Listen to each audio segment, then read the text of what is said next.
Swastiastu. Hai teman-teman semuanya, perkenalkan nama saya Loe Zendriani dengan NIM 2502361201133. Di video ini saya akan membahas tentang Weda sebagai sumber hukum dan konsep Desa Kalapatra. Di slide pertama, kita akan membahas mengenai Weda sebagai sumber hukum. Weda sebagai kitab suci menggariskan hukum kosmik yang disebut Tirta dan hukum moral atau sosial yang disebut Dharma. Agar seorang umat bersedia menjalankan Dharma yang tertuang dalam Weda, dibutuhkan Srada sebagai fondasinya. Agar hukum dan ajaran di dalam Weda ini tidak menjadi teks mati, diperlukan dua motor penggerak internal dari dalam diri umat.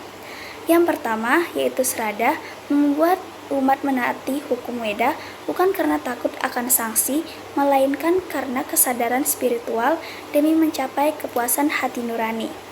Yang kedua, ada bakti, yaitu mengubah kewajiban hukum yang kaku menjadi tindakan yang penuh rasa syukur. Di slide kedua, kita akan membahas mengenai konsep Desa Kalapatra. Konsep Desa Kalapatra, yaitu tempat, waktu, dan keadaan, adalah salah satu pilar teologis dan praktis paling cerdas dalam agama Hindu, khususnya dalam konteks Hindu di Indonesia seperti di Bali. Konsep ini berfungsi sebagai katup penyelaras antara hukum abadi yang kaku dengan realitas kemanusiaan yang dinamis. Mekanisme kontekstualisasi ajaran Weda.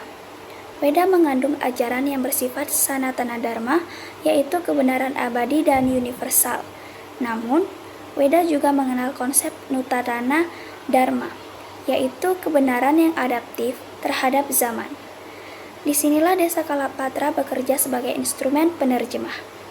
Yang pertama yaitu desa atau tempat, yaitu menyelaraskan teks Weda dengan kondisi geografis dan kebudayaan lokal.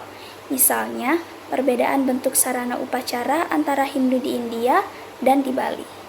Yang kedua, ada kala atau waktu, yaitu menyesuaikan pelaksanaan ajaran dengan tujuan tuntutan zaman, misalnya penerapan nilai Weda di zaman modern atau Kali Yuga. Yang ketiga, ada patra atau keadaan, yaitu menyesuaikan kewajiban agama dengan kemampuan sosial ekonomi dan kondisi fisik umat.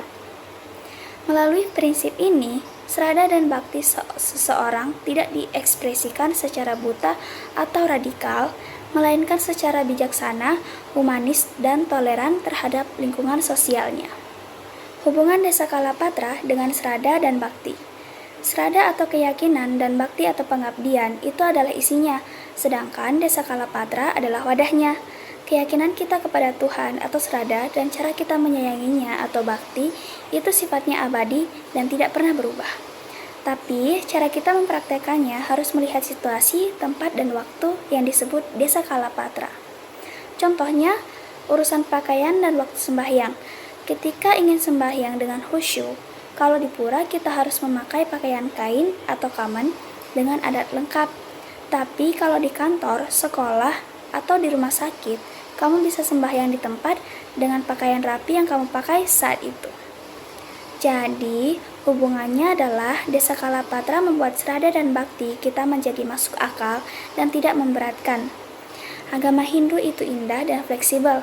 Tuhan tidak melihat seberapa mewah atau besarnya sarana yang kita punya, melainkan melihat seberapa tulus iman atau Srada dan kasih sayang atau bakti kita yang disesuaikan dengan kondisi jujur kita saat ini, yang disebut Desa Kalapatra. Lalu, apakah fleksibilitas Desa Kalapatra memperkuat atau melemahkan ajaran Hindu? Ketika Srada dan bakti mendasari penerapan Desa Kalapatra, fleksibilitas ini justru memperkuat Hindu. Kemurnian dalam Hindu tidak diukur dari kekakuan bentuk fisik ritual, melainkan pada kemurnian motivasi dan nilai spiritualnya atau tatwa. Desa Kalapatra menjadi mekanisme pertahanan survival mekanis yang membuat Hindu mampu bertahan ribuan tahun di berbagai belahan dunia karena ia mampu bereinkarnasi ke dalam berbagai budaya tanpa kehilangan jiwanya. Sebaliknya, fleksibilitas ini berpotensi melemahkan jika tergelincir menjadi relativisme moral atau sekedar pembenaran atas kemalasan beragama. Tanpa landasan Srada atau pemahaman kitab suci yang kuat, orang bisa menyalahgunakan alasan keadaan atau patra, tradisi setempat atau desa untuk melegitimasi praktik yang sebenarnya bertentangan dengan kemanusiaan dan esensi Weda, misalnya tradisi diskriminatif atau eksploitatif. Dari kesimpulannya, ajaran Hindu memiliki kombinasi yang sempurna antara inti ajaran yang abadi atau Sraddha dan Bhakti sebagai jiwa atau isinya, dengan cara praktik yang fleksibel atau Desa Kalapatra sebagai wadahnya. Fleksibilitas ini membuat pelaksanaan Weda menjadi adaptif, humanis, dan tidak memberatkan umat di berbagai tempat, zaman, serta keadaan. Jika didasari oleh ketulusan dan pemahaman nilai spiritual atau tattwa yang kuat, konsep Desa Kalapatra justru menjadi mekanisme pertahanan yang memperkuat kemurnian Hindu di seluruh dunia. Sebaliknya, fleksibilitas ini baru akan melemahkan agama jika disalahgunakan sebagai pembenaran atas kemalasan atau praktik yang melanggar nilai kemanusiaan tanpa landasan iman yang benar. Baik, sekian penjelasan singkat dari saya. Kurang dan lebihnya mohon dimaafkan. Saya akhiri dengan Paramo Santi. Om Santi Santi Santi Om. Terima kasih.